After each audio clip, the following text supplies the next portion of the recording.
जिन्नात को घर में ले आने वाले घरेलू काम। रात को खिले आसमान के नीचे पेशाब करना। बचे हुए सालन को छत पर फेंक देना। रात के वक्त काली मिर्चों को खा लेना। बारिश में खड़े होकर पेशाब करना। रात के वक्त दरख्तों पर लटकना।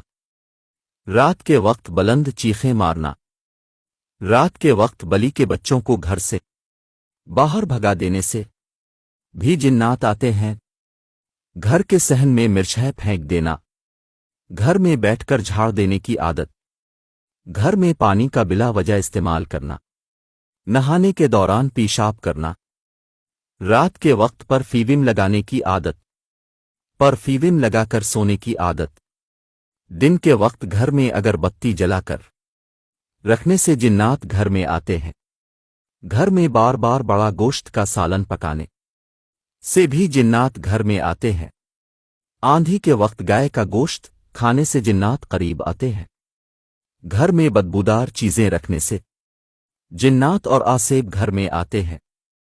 रात के वक्त ज्यादा रंग बरंगे और भड़कीले कपड़े पहनने से जिन्नात हरकत में आते हैं। बैरी के दरख्त के नीचे पाखाना करने से जिन्नात करीब आते हैं।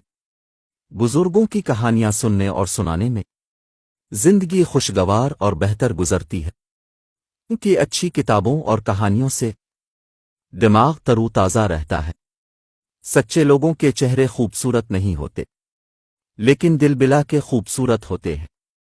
ए बंदे, चेहरे को मत देख, दिल की तलाश कर। अगर जिंदगी के आदाब फजूल हैं तो शबनम के कतरे भी फजूल और बेकार हैं, जो हर किसी को दिलकशी और हसन देते हैं।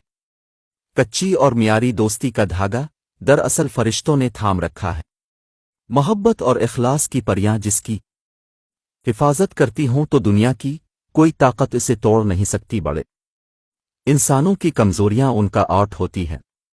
दर्द एक मुकद्दस अमानत है जो अपनों ही के हवाले की जा सकती है, गैरों को नहीं। ख्यालात फूल होते हैं, लेकिन सोचने पर ये हार बन जाते हैं। ख्याल चाहे पुराना हो और बारहा पेश किया जा चुका हो, लेकिन बाला आखिर वो इसका है जो उसे खूबसूरत अंदाज में पेश करे। सूरज खुद बखुद फूल खुला देता है। चंद्रमा अपने आप ही चांदनी को फैला देता है। बादल बिन मांगे ही पानी बरसा देता है। इसी तरह नेक इंसान बगैर कहे ही खुद बखुद दूसरों की भलाई के काम करता रहता है। झूठ बोलना सच्ची बात कहने से ज्यादा मुश्किल है। सच बोलने के बाद ये याद रखने की जरूरत नहीं होती कि अपने क्या कहा था और क्या नहीं। अपने काम के सिले की वाजिब से ज्यादा भी